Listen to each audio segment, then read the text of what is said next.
Okay, so there's been 9 red heifers that have been sacrificed since Moses, and that's to purify the temple? Well, the red heifer is basically, thematically, it's the antidote for the golden calf. The golden calf is, about rebellion, death. Moses has that ground into powder, mixes it with water. The people drink it. That identifies who's guilty, death. The red heifer, it's burned. The ashes are collected. It's mixed with spring water or pure water. And then those who've been contaminated, and particularly with, contact with something that is dead, you're purified and you're cleansed ceremonially. And so the idea is that you can approach God, where before with the golden calf, I'm not going to go with these people. If I go with them, I'll have to kill them. They're so stubborn. But then he made allowances. And so it is for ceremonial cleansing in order to approach God. So that's important in relation to the rebuilding of the temple, because they don't have a temple at this point. Religious Jews see the temple as the manifestation of God's presence on earth. They want to be able to approach God in that regard. And so the ashes of a red heifer with the waters of purification are essential if things are going to be cleansed. The Temple Mount, all the utensils, all the implements that go into the sanctuary, and the people who go up to the Temple Mount. Okay, so in a nutshell, in I think it was on the 100th day anniversary of October 7th, Hamas came out and they talked about really the red heifer and said that the Jews are going to start purifying the Temple Mount, and this is an act of war, and they knew exactly what the red heifer meant. But we've had a red heifer before. Why did they not use that red heifer and make that the 10th? And why is this one supposedly the 10th? Well, the one that I referred to from 97, they were watching it, but it actually grew some hairs that were, of a different color, because this red heifer has to be entirely red. There can't be hairs of a different color, which is, why it would make it so rare. Right.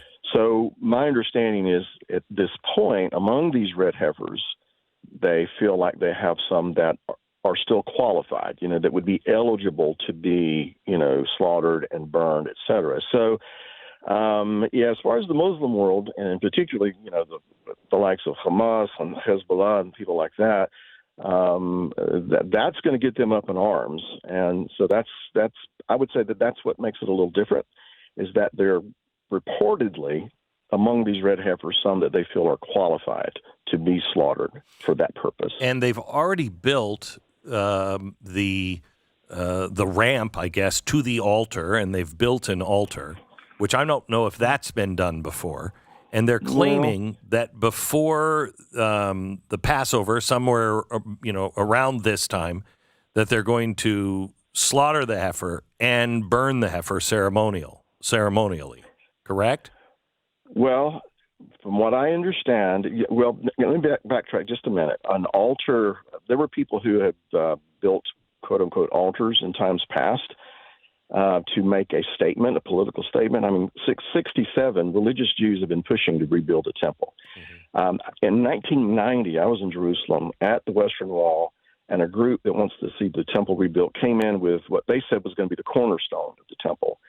And it was symbolic. It was a protest. It was saying, hey, we're here. We're going to push for this.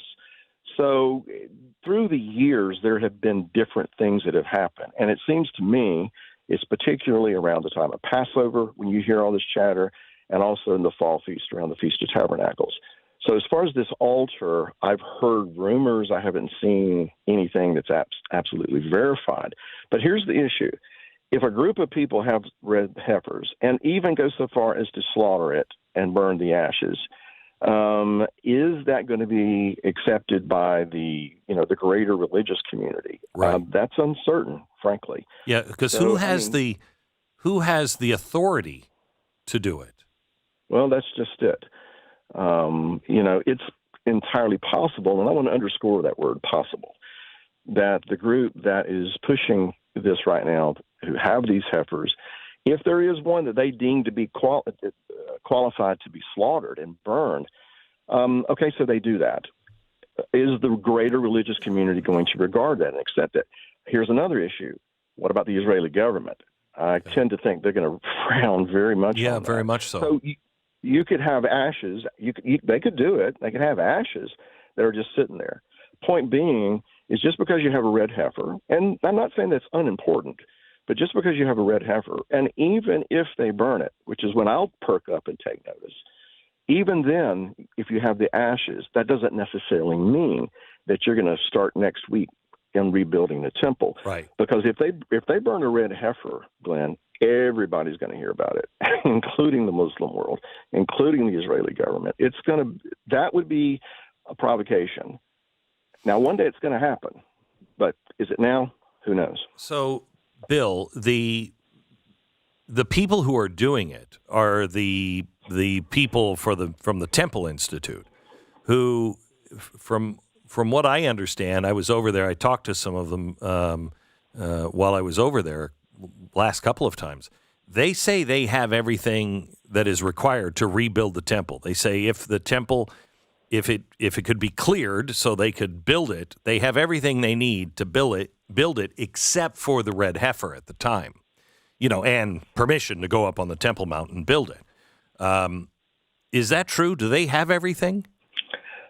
That's what I was told years ago. Yeah. I mean, for years, the Temple Institute has been, creating the garments for the priests, all the different utensils, all the different furnishings. And I mean, this is going back 15 years or more. When I was there at the Temple Institute visiting, they said, yeah, we've got all of those things. The only thing that they didn't have was, the Ark of the Covenant.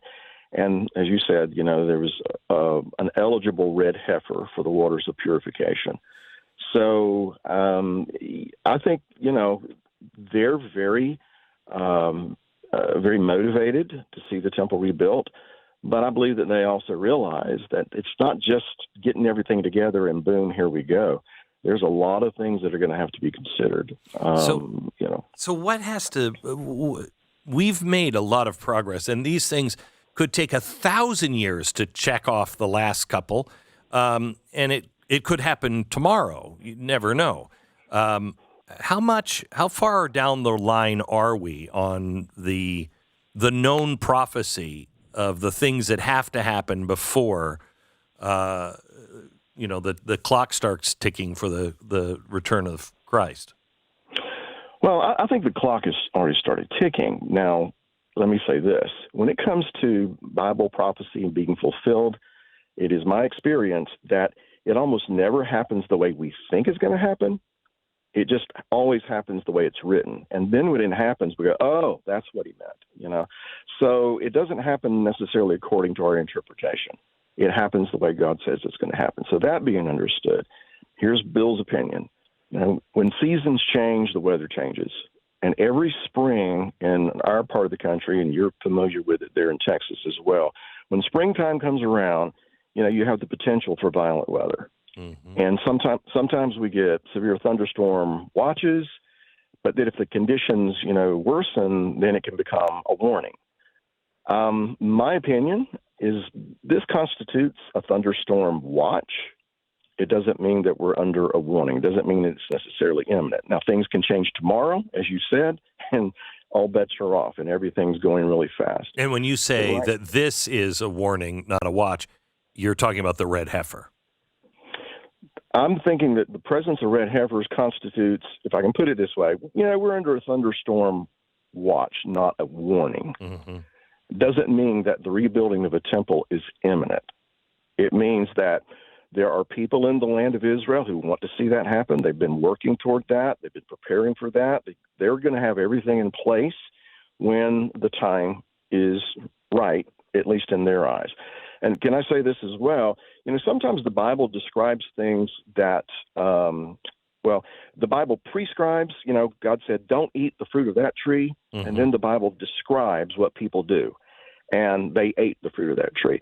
And so the Bible does talk about there being a temple in the last days, but does that mean that God sanctions it, or does it mean that people pushed for it? And that's a big difference. And so that's why I say our interpretation sometimes things don't happen the way we think it's going to happen, But back to your question, where are we? I do believe we're in the last days, and I do believe the Messiah is returning. Is he going to return in my lifetime? I don't know. Nobody knows that. So in that vein, I want to make sure that I'm focusing on all the things that he said were important. And with all due respect, he didn't say, okay, be on the watch for a red heifer. he didn't. I mean, I'm not Right. trying to demean the role a red heifer will play as it relates to the end days. But that's not what he said to be on the lookout for. What he said was, you need to be careful that no one deceives you. You need to be aware of, in the last days, the lawlessness in the world is going to become so pervasive that if it were possible, even the very elect would be carried away by it. And it's going to be so bad that some people are just going to give up. They're just going to quit their faith. And so these are the things that he said that you and I need to be aware of.